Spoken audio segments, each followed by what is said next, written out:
Ladies and gentlemen, please welcome Mr. Rob Mccray, President and CEO of the Wireless Life Sciences Alliance.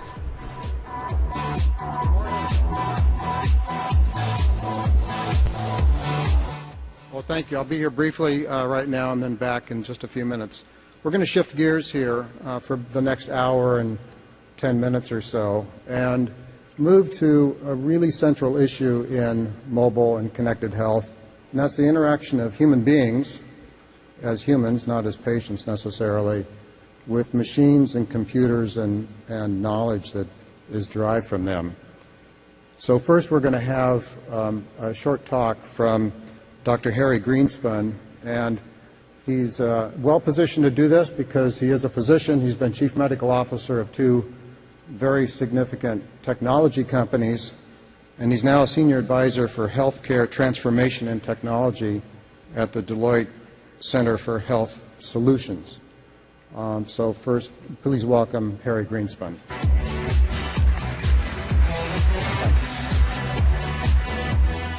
Well, good morning. It's kind of funny following Mike Breslow. Mike and I used to work together at Hopkins, and he always used to insist on having lights and music every time he entered or exited a room. I'm Harry Greenspun. I'm a physician.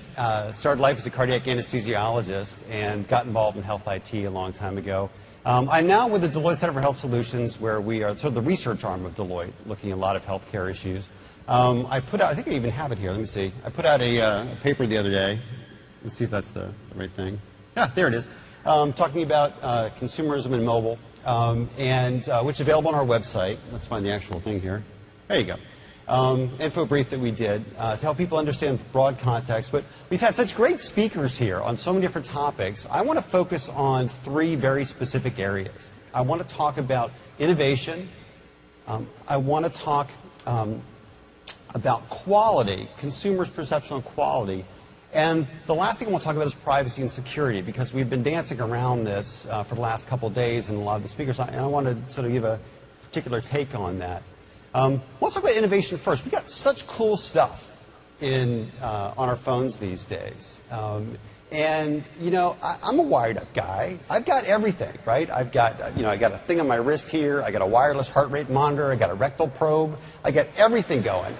Sorry, no heart rate monitor. And I've got really useful tools for managing my health. We've got a Wi-Fi scale at home, which my wife programmed that if I go above a certain weight, I get a text message telling me to sleep on the couch. I've got a bike monitor for the bike computer for my bicycle will tell me what my heart rate was based upon my GPS coordinates. And I've got a lot of great useful information about me and about my health. And then I think about, well, does my doctor care about that? Not really. And what we've had is all this great innovation related to mobile and data collection and personal, all these really great things we can do about ourselves that have lived in silos, that haven't made the jump into what I'd call kind of mainstream medicine, so that the data that we have hasn't made the leap from the stuff on our phone that we collect about ourselves, that we share with our friends, into mainstream healthcare, so we can understand, hey, just because I have a fitness app on my phone does not make me an athlete, right? If I have a diabetes app on my phone, is that actually going to improve my hemoglobin A1C? What's really going to be effective for someone like me to really change my health, my wellness, and improve my overall quality of life? So when we think about innovation, we have to start thinking about how are we going to incorporate these great pockets of innovation into the broader scheme of healthcare. Because very often what we solve is not the hard problem. It's a small technology slice. It's how would we track this, or how would we keep track of this? And not think of how is this going to roll into something that's going to be useful in really making a dent in our health and our well-being. So when you think about what you want to do in innovation, and you look at innovative apps, think about, how is this really going to make an impact? How is this really going to make a change and do something good? So the other thing I would like to talk about is really about quality. and we talk about quality care. We talk a lot of interesting things about in that realm. But when we really get down to talking about quality, we often don't appreciate what that really means to people and what quality means to caregivers, what quality means to payers and others. Who's got a good doctor? There we go. You right in front. How do you know? He listens. Who else got a good doctor? He takes you to the airport? Is it seriously? He takes video calls, right? So what you both described has nothing to do with quality. What you described as a service experience. And at the Deloitte Center for Health Solutions, we did a survey of consumers globally, and we asked them about quality. And we asked about the quality of the care they receive, the quality of their providers, their doctors, their hospitals, and others.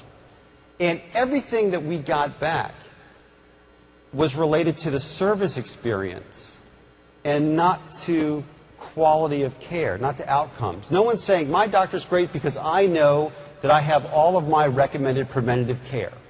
That my doctor's great because I had a knee operation and the outcome I achieved was better than what I would expect. My doctor's great because this data shows me that she is fantastic at treating the following conditions much better based on evidence. So when we ask consumers about quality, about sharing information about quality, what you get is stuff all related to service. And so when you think about the impact of mHealth, you think about social media, educating sort of the patient view, consumer view of healthcare, and you're asking questions about, is this quality care? You got to remember what you're asking, who you're asking, and with the information that's coming back. Who's familiar with health grades? Health grades, folks? Yeah? So look me up on health grades. You'll find some interesting stuff. You'll find out that I'm practicing at George Washington University. And what's fascinating about that is, A, I've never been licensed in the District of Columbia. Number two, I've never worked at GW. And it has me working with my ex-wife, and that's not happening.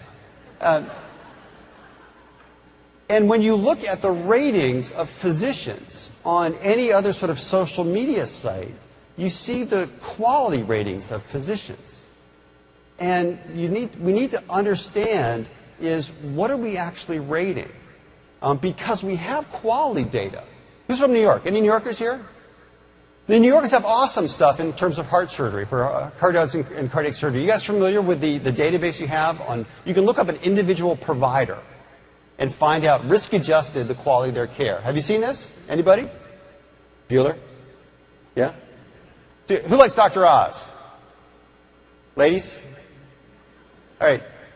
You can look up Dr. Oz and look at his quality metrics as he operates in New York City and figure out whether he's, how he's doing relative to other cardiac surgeons.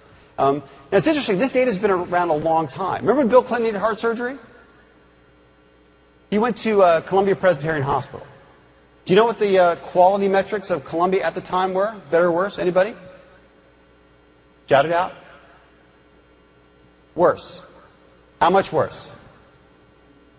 A lot worse. Now, Hillary may have known that, but, apologies. There was data about the quality of care, but for whatever reason, you weren't having treatment there. And we see this over and over again, where even in the existence of quality information, unless people are incentivized to actually look at this information and say, you know what, the choice I make based upon this quality data is going to either impact the amount of money I spend or what I'm going to be charged, the outcomes I'm going to get, people ignore it. The only people who actually pay attention to that kind of quality data typically are the physicians themselves. When they see that their quality scores are lower, they actually try and get better. So it's kind of a helpful thing. But that raises an odd kind of philosophical question about quality in the eyes of a consumer. Any philosophy majors in the audience? One back there. Good. I like that. You've got to know who you are. I appreciate that. So you have to ask yourself, what is quality? So my 10-year-old son, Luca, had a wart on his foot. And I could have taken him to the world-famous virologist at Hopkins, Dr. Baron von Strauten something. Or I could take him to the wart guy about 5 minutes from my house. and who had a reputation for sort of seeing people on time and getting things done quickly. And so I took him there. We had a 4:30 appointment. We were in the exam room by 4:29. We were out by 4:40, left with most of his foot intact. And I assumed the guy was a good guy. But my measure of quality, what I wanted out of that, was not the best possible care ever. I wanted something that fit in with my needs. And so when we think about the kind of evaluations, the kind of searching that people will do for care, it's not going to be just about who is the best at doing something. It's how does this fit in with what we want. We make these kind of decisions all the time. When you look at restaurants, right? You make a decision based upon the cost, the ambiance, the social media experience, all these kind of things that are different measures of quality rather than sort of what some might consider analysis of the objective measures of highest quality. So just something to consider. The last thing I want to touch on is privacy. And we're missing a couple things here. One thing is that privacy in healthcare is different than outside of healthcare. Who's worried about someone stealing their identity and draining their bank account? Show of hands. Right? Who's worried about someone showing up at a hospital and getting a colonoscopy in your name? Not so common. So the thing about privacy in healthcare, people are not worried about losing all of their information. They're not worried about that sort of the medical identity theft. What people are worried about, and we've surveyed consumers, is that over 50% of Americans are afraid of losing that single piece of information that's in their medical record. It's that rash they got in Vegas. It's some other thing that happened to them that they don't want to share.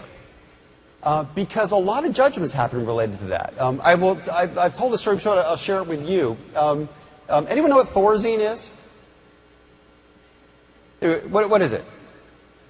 It's an antipsychotic. So I will tell you about me.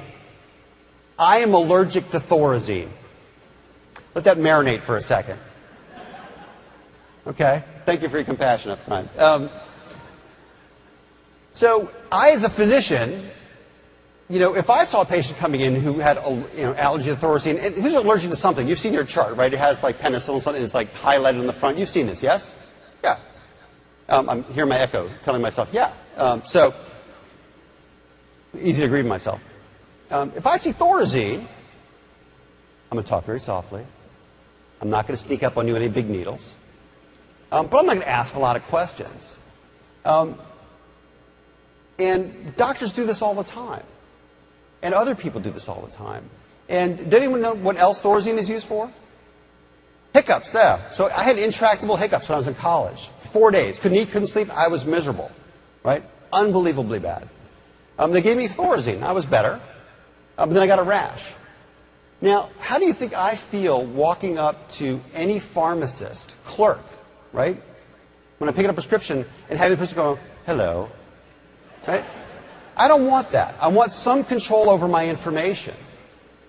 And the other thing is we think it's so awesome. We have patients like me and ePatient Dave, good friend of mine. This data sharing is fantastic. We do some great things with this. We got to remember not to leave behind the group of patients who don't want to share this information. I mean, for every person who's walking into an infusion center for chemotherapy, checking in and getting support from all their friends, there's someone walking into the STD clinic with multi-drug resistant gonorrhea. I guarantee you that person's not checking in. Right? So we need a way to harness these tools to improve the health care of everybody. And mobile's going to be an awesome way of doing that. We just got to remember there's some different things in the way consumers interact with their phones in health care versus other parts of their lives. I've got more information in the paper I wrote, but if you have any questions, love to catch you afterward. Enjoy the rest of the conference. Thank you very much.